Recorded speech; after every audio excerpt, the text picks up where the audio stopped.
Now, another thing about successful business owners is that they will use the expertise of other business owners as mentors to help them avoid common business-related mistakes.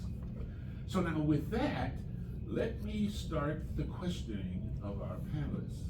Now, panelists, would it be okay if I refer to you by your first name? Yes, Jenny? please. Francine? Yes. First question. Name something that is absolutely necessary to make a business successful. Jenny, would you answer that question, please?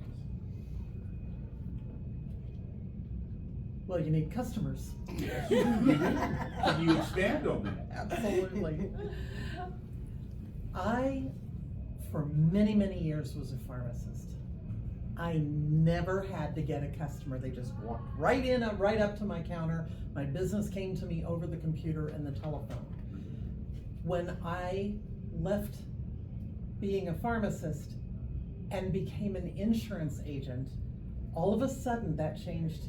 And there's been a huge mind shift work I've been doing for 3 years because I had to learn how to get a customer. I'm still learning. I'm going to be learning for a long time how to get a customer. But the bottom line is, if I don't have customers, I don't have sales. If I don't have sales, I don't have income. If I don't have income, I have no business. Yes, yes. Now, Francine, do you have anything to add to that? Are there any tools that you would use in order to identify customers and get customers? I use social media to find my ideal audience. As an author, speaker, and coach, my customers are the people who read my books and listen to me speak and buy my merchandise. Well, if I was to just reach out to people whose hands I could shake and the people who I see face to face, I would limit my exposure to the people who might buy my books.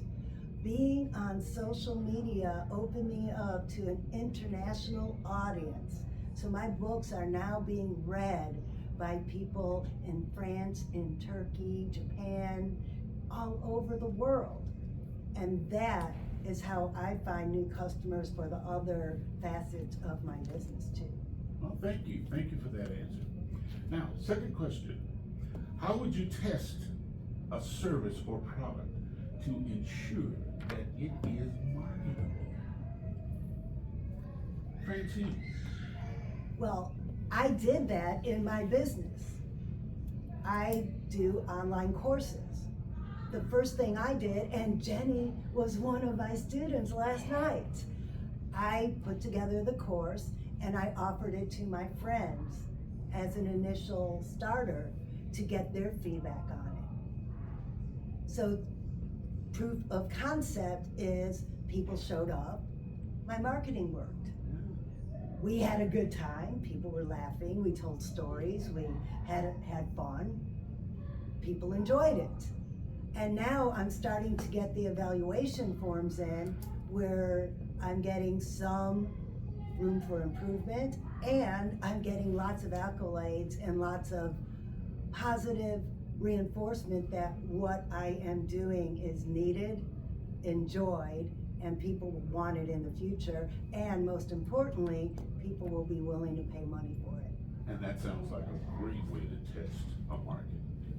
Jenny, did you Well, add where something Francine to that? is creating her content, I have to evaluate things that I may or may not want to offer to my clients. So I sell Medicare plans, I sell health insurance plans, I sell life insurance plans, I sell retirement products. And there are a bazillion of those out there.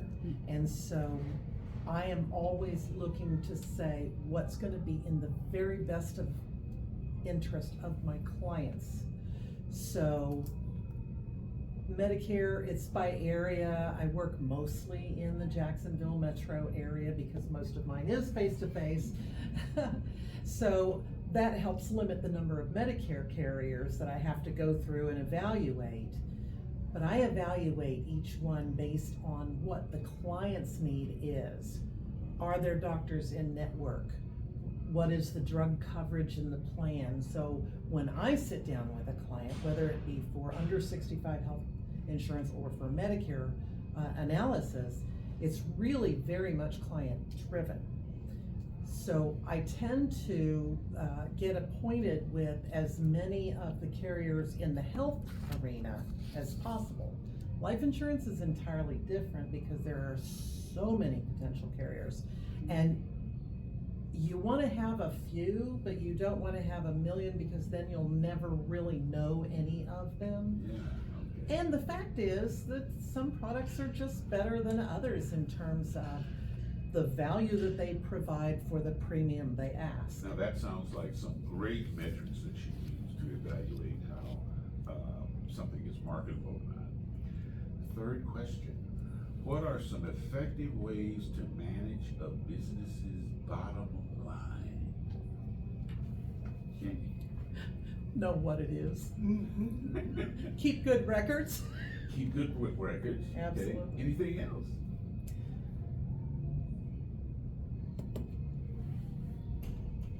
Well, bottom line is really, did you get a return on your investment? And a lot of times, one of the investments it's hard to really put a number to is your time, and in your case, intellectual property.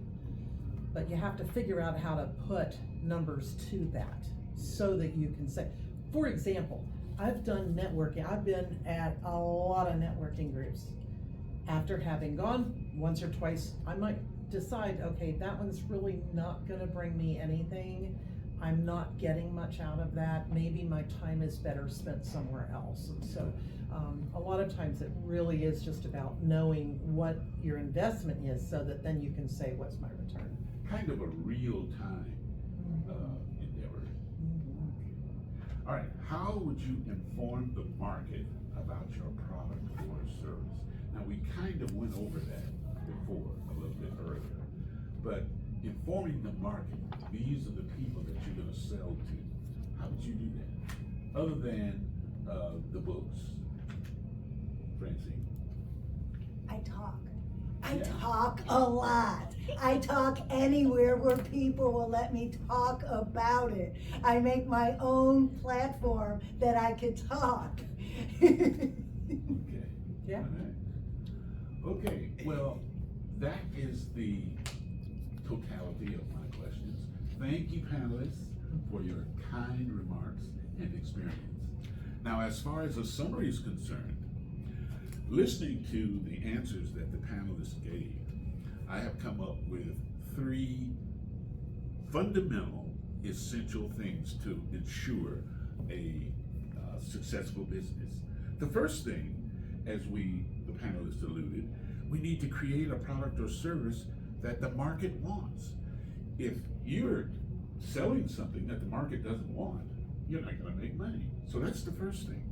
The second thing is you need to inform the market about the availability and the cost of your product or service. That acts advertising with your books and with your talking and with your dealing with different insurance agencies and so forth. The last thing is you've got to be able to do both of those 2 things and make a profit.